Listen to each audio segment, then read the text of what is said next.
पाकिस्तानी फौज और उनके हुक्मरानों के झूठ की पोल एक बार फिर से खुल गई है। ऑपरेशन सिंदूर से जुड़े वीडियोस और तमाम सैटेलाइट तस्वीरें साफ साफ ये दिखा रही हैं कि पाकिस्तान के एयर बेसेस को कितना ज्यादा नुकसान पहुंचा।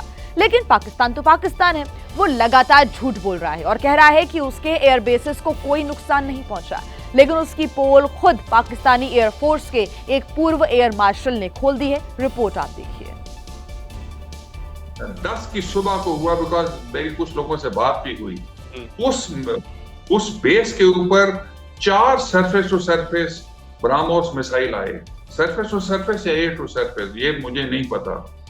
तो पायलट्स जो हैं वो पहले दौड़े कि वो अपने जहाजों को सिक्योर करें। सुना आपने कैसे हिंदुस्तानी बारूद ने पाकिस्तान में भीषण तबाही मचाई है। पाकिस्तानी एयरफोर्स के पूर्व एयर मार्शल मसूद अख्तर ने जिस जगह की बात की वो भोलारी एयरबेस है। यह है उसकी सैटेलाइट तस्वीरें, एक हमले से पहले की है और दूसरी हमले के बाद की। ये पाकिस्तानी एयरफोर्स के साथ नेवी के लिए भी बेहद अहम था, लेकिन हिंदुस्तान के ब्रह्मोस मिसाइलों ने इसे तहस नहस कर दिया है। और जैसे पहला आया वो जूम करके ऊपर से दूसरा आया, फिर तीसरा आया, फिर चौथा आया, जो कि अनफॉर्चुनेटली भोलारी में डायरेक्टली आके एक हैंगर पे लगा जहां पे एक हमारा एवैक्स खड़ा था, जो डैमेज हुआ, जहां पे शहादतें भी हुई। तो ऑपरेशन सिंदूर के बाद पहली बार रक्षा मंत्री राजनाथ सिंह श्रीनगर पहुंचे थे। यहां पर उन्होंने उन बहादुर जवानों से मुलाकात की जिन्होंने पाकिस्तान में बसे आतंकी अड्डों को तबाह कर दिया।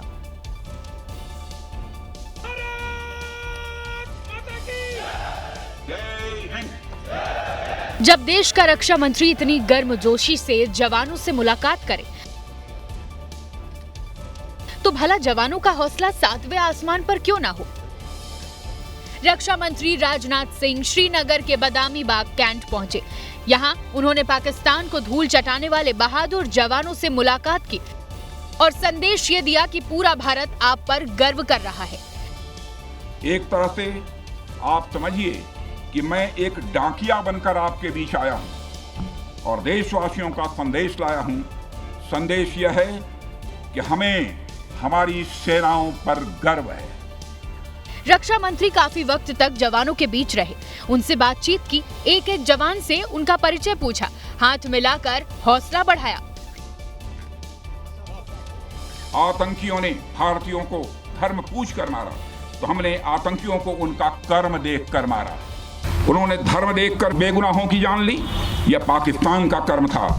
हमने कर्म देखकर उनका खात्मा किया, यह हमारा भारतीय धर्म है। अब हो सकता है कि राजनाथ सिंह को देखकर पाकिस्तान के रक्षा मंत्री भी सैनिकों के बीच पहुंच जाए, क्योंकि जिसकी अकल नहीं होती वो नकल के सहारे ही जीता है। और इस बीच एक बड़ी खबर आपको बता दें, कल कश्मीर में जवानों से मुलाकात के बाद रक्षा मंत्री राजनाथ सिंह आज भुज एयरबेस पहुंचेंगे।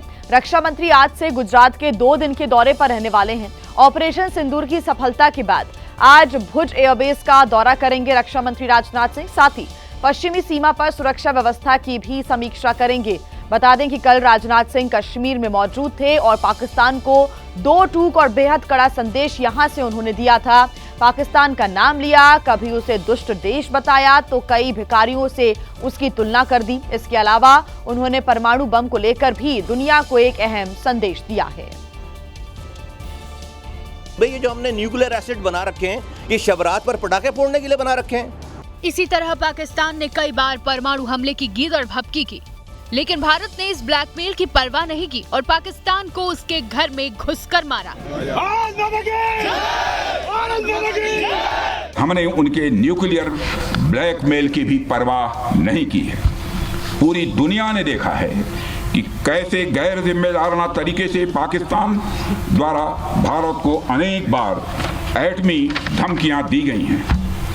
दुनिया ने सब कुछ देखा और परमाणु बम को लेकर पाकिस्तान की तरफ से आया हर एक बयान भी सुना। अब रक्षा मंत्री ने मांग की है कि इस पर विचार करने का समय आ गया है। क्या ऐसे गैर जिम्मेदार और रोग नेशन के हाथों में परमाणु हथियार सुरक्षित हैं? मैं दुनिया के सामने यह सवाल खड़ा करना चाहता हूं। मैं मानता हूं कि पाकिस्तान के एटमी हथियारों को IAEA international atomic energy agency की निगरानी में लिया जाना चाहिए।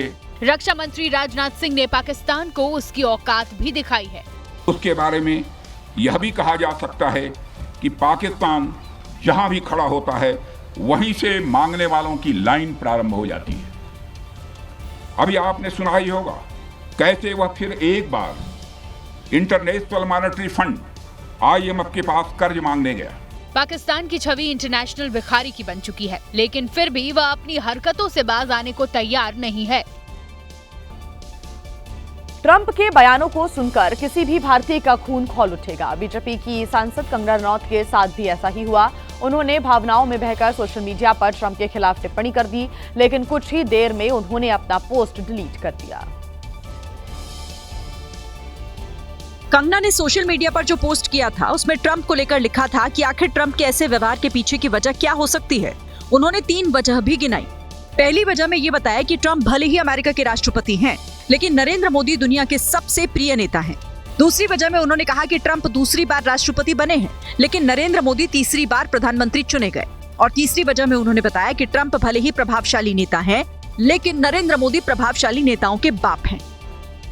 लेकिन ये पोस्ट करते वक्त कंगना रनौत ये भूल गईं कि वो बीजेपी की सांसद हैं और इस संदेश का गलत मतलब निकाला जा सकता है। यही वजह रही कि कंगना रनौत ने फौरन इसे डिलीट कर दिया और एक नए पोस्ट में बताया कि उन्होंने अपना पोस्ट बीजेपी अध्यक्ष जेपी नड्डा के फोन करने के बाद हटाया है। कंगना रनौत ने अपनी निजी राय को सार्वजनिक करने के लिए खेद भी व्यक्त किया। इससे पहले कंगना रनौत का मोर के साथ नाचने वाला एक वीडियो अपलोड किया गया था, जिस पर विवाद इस वजह से हुआ क्योंकि जश्न मनाते हुए इस वीडियो में कंगना रनौत ने पाकिस्तानी गाने का इस्तेमाल किया था और ये वीडियो पहलगाम में हुए आतंकी हमले के बाद शूट किया गया था। भारत में तुर्की के खिलाफ लगातार विरोध प्रदर्शन हो रहे हैं। शहर शहर तुर्की के खिलाफ आक्रोश है। जगह जगह लोग तुर्की से आने वाले सामानों का विरोध भी कर रहे हैं और विरोध की ज्वाला लगातार बढ़ती जा रही है। 140 करोड़ हिंदुस्तानी एक साथ तुर्की के खिलाफ आवाज बुलंद कर रहे हैं, जिसकी गूंज तुर्की तक सुनाई दे रही है। मुंबई में शिवसेना ने तुर्की से आने वाले हर सामान का विरोध करने की मांग की है, तो शिमला में तुर्की से आने वाले सेबों के आयात पर प्रतिबंध की आवाज उठी है। टर्की से जो है भारत में सेब जो है सबसे ज्यादा आयात होता है। ऐसे दुश्मन देश का जो दुश्मन का साथ दे रहा है वो भी दुश्मन ही हमारा हुआ। उस दुश्मन देश के आयात निर्यात पर पूर्णतः हमेशा के लिए प्रतिबंध लगा दिया जाए। इधर भारत से तुर्की के सामान के बॉयकॉट की मांग तेज हो रही है। उधर भारतीय फल व्यापारियों को पाकिस्तान से धमकी भरे फोन और मैसेज आने शुरू हो गए हैं। पुणे के व्यापारियों के पास पाकिस्तानी नंबरों से धमकी आई है।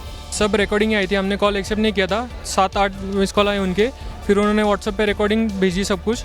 उसमें भारत को धमकी दी गई, गालियाँ दी गई, बहुत बुरी बुरी गालियाँ दी थी। फिर टर्की और पाकिस्तान का आप कुछ नहीं कर सकते, आप एकजुट नहीं हो, ये ऐसा स्पेशली उन्होंने स्पेसिफिक ये किया था। हम डरते नहीं है उनकी धमकियों से, हमारा टर्की बॉयकॉट ये हर रहेगा ही। कुछ भी कर ले पाकिस्तान, आतंक को पालने वालों और उनकी मदद करने वालों को हिंदुस्तान अब छोड़ेगा नहीं। ऑपरेशन सिंदूर के दौरान सीमा पार दुश्मन को मारने के बाद अब भारतीय सेना घर में बैठे दहशतगर्दों का सफाया भी कर रही है। सेना के जो 3 दिन का ऑपरेशन था, 3 दिन के अंदर 6 आतंकियों को ढेर कर दिया और ये सभी आतंकी लश्कर तैयबा और लश्कर मोहम्मद से जुड़े हुए बताए जा रहे हैं। इन आतंकियों के जहन्नुम का टिकट काटने से पहले आखिरी बार उन्हें सेना के ड्रोन कैमरे में देखा गया। गौर से देखिए, सेना के इस शिकार को वो दहशतगर्द जिसने घाटी में मासूम लोगों के नरसंहार की कसम खाई थी, वो खुद को बचाने के लिए त्राल के बस स्टैंड के पास छिपा हुआ था। इसके पास हथियार भी साफ देखे जा सकते थे, जिसके सहारे वो खुद का बचाव करने की सोच रहा था। ये रोड वाली पार्टी थोड़ा ध्यान देना, वो ऑब्जर्व कर रहा है, इधर मूवमेंट करके ऑब्जर्व कर रहा है सभी को। इससे पहले कि आतंकी वहां से भागता, सुरक्षा बलों ने इसका काम तमाम कर दिया। पिछले 48 घंटों में ये तीसरी मुठभेड़ है जो दक्षिण कश्मीर में हुई है। इससे पहले केलर शोपियां में लश्कर से जुड़े हुए 3 मिलिटेंटों को सुरक्षा बलों ने मार गिराया था और अब जो 3 हैं मिलिटेंट यहां त्राल में मारे गए। सेना हर दिन घाटी में सर्च ऑपरेशन चलाकर लोकल आतंकियों का सफाया कर रही है। मुठभेड़ में मारे जाने से पहले आतंकी पूरे रुआब में थे। मारे गए आतंकियों में से एक आमिर नजीर वानी ने मरने से पहले अपने परिवार से वीडियो कॉल पर बात भी की थी, जिसमें उसकी मां ने साफ कहा था कि बेटा सरेंडर कर दे, लेकिन आतंकी ने अपनी मां की बात नहीं मानी। Travemos दरवाजा लेकर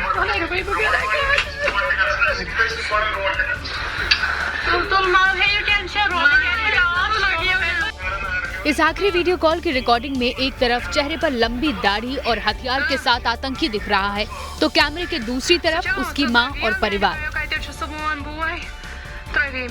बताया गया कि त्राल एनकाउंटर में मारे जाने से पहले आतंकी नजीर वानी ने अपनी मां से आखिरी बार वीडियो कॉल पर बात की थी। इस कॉल में आतंकी की मां ने अपने बेटे से कहा था कि बेटा तू सरेंडर कर दे।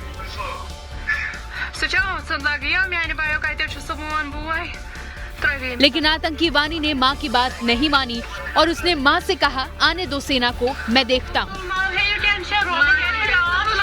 आतंकी का चेहरा देखकर साफ लग रहा है कि अब उसे मौत का डर नहीं, उसका ब्रेन वॉश हो चुका है।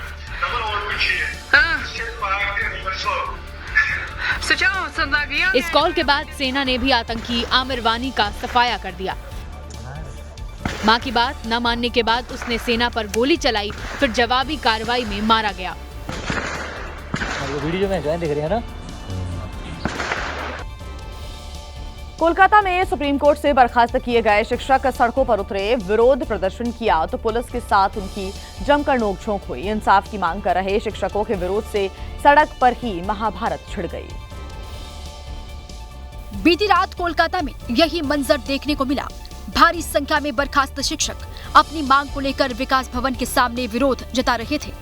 जहां पुलिस ने इन्हें रोकने की कोशिश की, शिक्षक नहीं माने तो पहले पुलिस से इनकी झड़प हुई और बाद में हालात खराब होते देख पुलिस ने लाठीचार्ज कर दिया। प्रदर्शनकारी शिक्षकों का आरोप है कि राज्य सरकार को OMR शीट्स के जरिए योग्य उम्मीदवारों की समीक्षा करनी चाहिए, जो नहीं हो रहा। इनका आरोप है कि सजा उन्हें मिलनी चाहिए जिन्होंने करप्शन किया हो। वहीं प्रदर्शन के दौरान शिक्षकों ने विकास भवन में घुसने की कोशिश की, बाहरी गेट का हिस्सा तोड़ दिया तो पुलिस ने प्रदर्शनकारी शिक्षकों पर लाठीचार्ज कर दिया, जिसमें कुछ प्रदर्शनकारी शिक्षक घायल हो गए। जिस पर केंद्रीय मंत्री सुकांत मजुमदार ने वीडियो एक्स पर पोस्ट किया, जिसमें लिखा, कक्षा से क्रैकडाउन तक, क्या ये बंगाल में आवाज उठाने की कीमत है? कोलकाता का विकास भवन एक युद्ध भूमि में तब्दील हो गया जब राज्य पुलिस ने शांतिपूर्वक प्रदर्शन कर रहे शिक्षकों पर बर्बर लाठीचार्ज किया। और देखिए, गर्मी बढ़ने के साथ साथ अब आग लगने के जो मामले हैं उनमें भी इजाफा हो रहा है। दिल्ली के मुंडका की बात करें तो यहाँ पर केमिकल फैक्ट्री में आग लगने से हड़कंप मच गया, तो गुजरात के अमरेली में पवन चक्की गिरने की वजह से यहाँ पर आग भड़क उठी। ये तस्वीरें दिल्ली में लपटों के तांडव की हैं, जहां बीती रात मुंडका इलाके में भीषण आग लग गई। आग एक केमिकल फैक्ट्री में लगी और देखते ही देखते विकराल हो गई। ऊंची ऊंची लपटें और काले जहरीले धुएं का गुबार नजर आया। फैक्ट्री में मौजूद केमिकल की वजह से आग बहुत तेजी से फैली और चंद मिनट में ही पूरी फैक्ट्री को अपने आगोश में ले लिया। आग की जानकारी मिलते ही मौके पर फायर ब्रिगेड की टीम पहुंची, जिसने काफी देर मशक्कत करने के बाद आग को बुझा लिया। आग के कहर की तस्वीरें सिर्फ दिल्ली से ही नहीं हैं, बल्कि गुजरात से भी सामने आई हैं। दिल्ली में केमिकल फैक्ट्री में लपटों का विकराल रूप दिखा तो गुजरात के अमरेली में भी आग का तांडव दिखा, जहां पवन चक्की गिरने के बाद अचानक आग भड़क उठी और अफरा तफरी का माहौल बन गया। हादसा बाबरा इलाके के समधियाला गांव में हुआ, जहां एक निजी कंपनी की पवन चक्की का एक हिस्सा टूटकर बिजली के तार पर गिरा, जिसके बाद आग लग गई और आग इतनी विकराल थी कि 2 किलोमीटर दूर से दिखाई पड़ रही थी। बड़ी मुश्किल से आग पर काबू पाया गया। वहीं आपको बता दें, जोधपुर के मथुरादास माथुर अस्पताल में आग लगने की वजह से हड़कंप जैसी स्थितियां यहां पर बन गई। आग लगने की वजह से मरीजों को दूसरे वार्ड में शिफ्ट किया गया और इस दौरान अस्पताल के भीतर धुएं का गुबार उठता हुआ नजर आया। तस्वीरें जोधपुर के मथुरादास माथुर अस्पताल की हैं, जहां पर नेफ्रोलॉजी वार्ड में अचानक ही आग लगने से हड़कंप मच गया। अचानक ही अस्पताल के वार्ड में आग भड़कती देख लोग खौफजदा हो गए। आनन फानन में आग बुझाने की कोशिश शुरू की गई। आग लगने की वजह से पूरे वार्ड में धुएं का गुबार उठता दिखा। लोगों को सांस लेने में दिक्कतें पेश आने लगी। ऐसे में कई लोगों को मास्क मुहैया कराए गए। सबसे बड़ी मुश्किल वार्ड में भर्ती मरीजों को लेकर थी, जिन्हें अफरा तफरी के बीच दूसरे वार्ड में शिफ्ट किया गया। गनीमत रही कि वक्त रहते आग पर काबू पाने की कोशिश की गई, जिससे किसी की जान नहीं गई। ईश्वर का आशीर्वाद है कि कोई हानि नहीं हुई। हाँ, एसी जो आउटर से आग लग के इनर साइड तक आई और इनर वाला जो एसी का पार्ट होता है जो वो भी उसका भी नुकसान हुआ। जांच में पता चला कि नेफ्रोलॉजी वार्ड में आग शॉर्ट सर्किट की वजह से लगी थी। एसी के आउटर में शॉर्ट सर्किट हो गया था, जिसके बाद आग के शोले वार्ड में भड़कते हुए दिखाई दिए। हालांकि अस्पताल प्रशासन फौरन हरकत में आया और आग पर काबू पा लिया गया। और अब खबर आ रही है उदयपुर से, जहां पर बीती रात नींबू को लेकर जमकर बवाल हुआ। पथराव हो गया, तलवारें निकल आईं और आगजनी भी हो गई।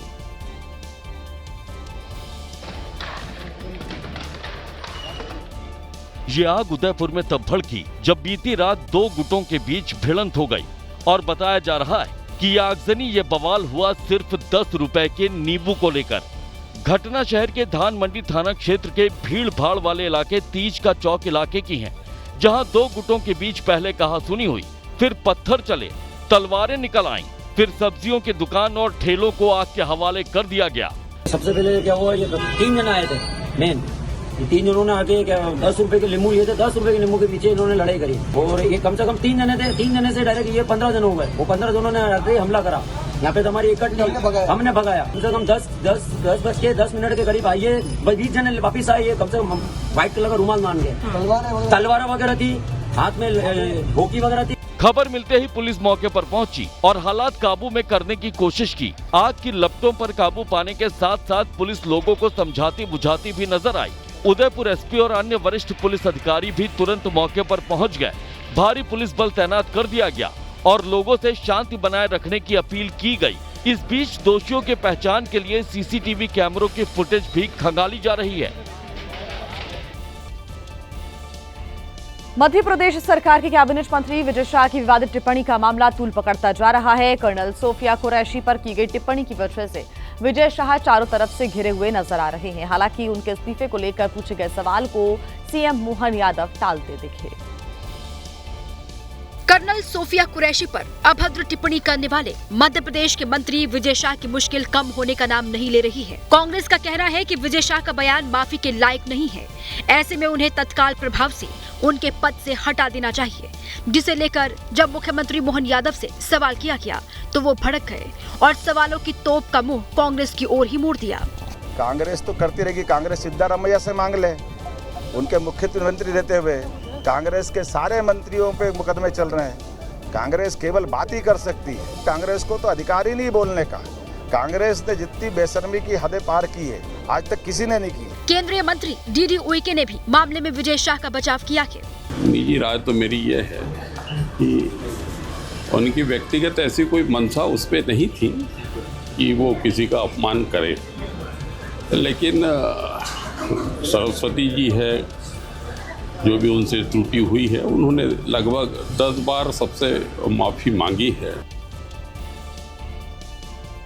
मध्य प्रदेश के मंत्री विजय शाह अपने बयान पर कई बार माफी मांग चुके हैं, लेकिन उनके बयान को विपक्षी दलों ने बड़ा राजनीतिक हथियार बना लिया है। मंत्री का बयान बीजेपी हाईकमान के गले की हड्डी बनता दिखाई दे रहा है।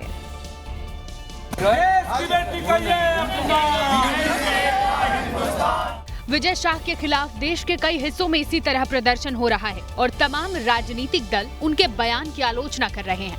साथ ही साथ बीजेपी की नीयत पर भी सवाल उठा रहे हैं।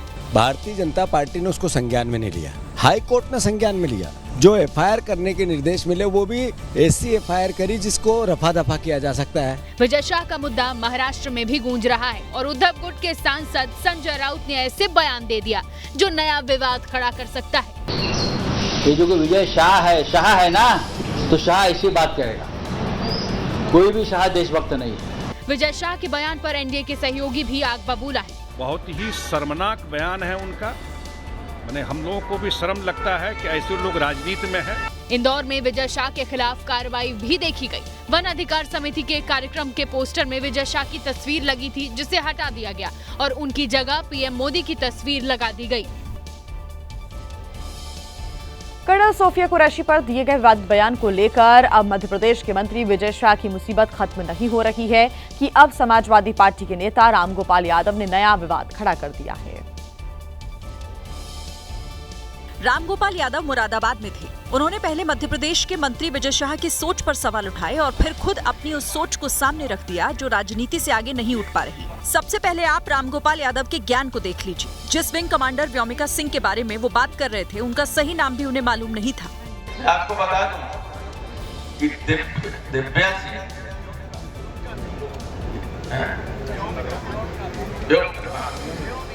Vyomika Singh sorry.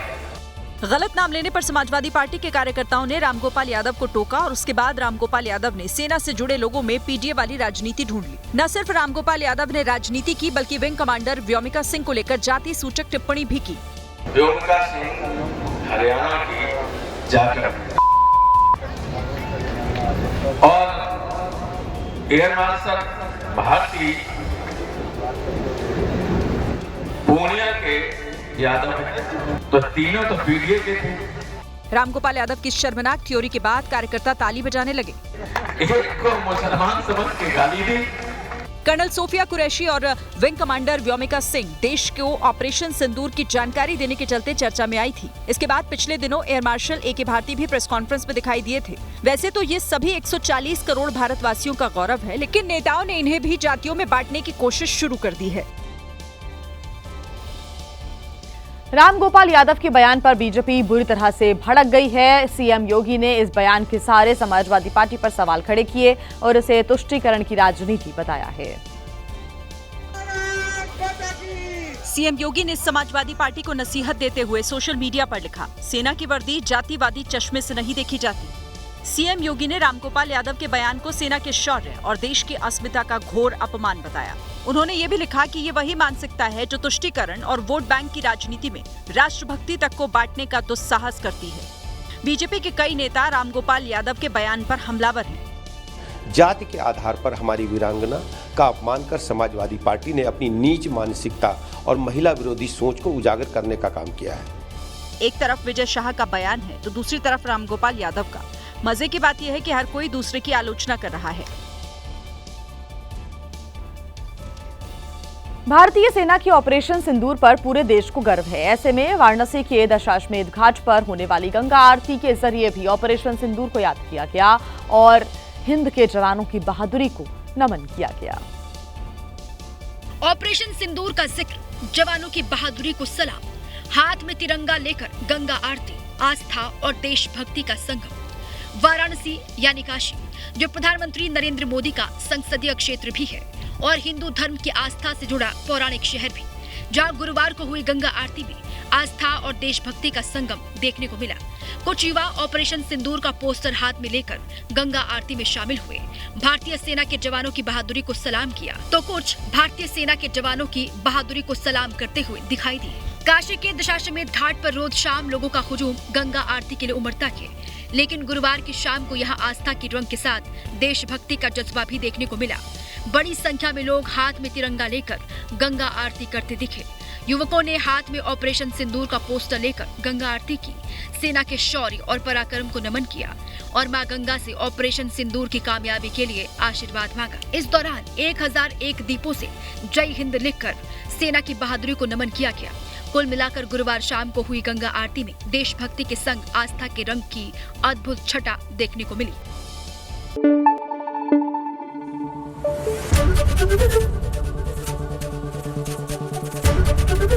ABP news आपको रखे आगे।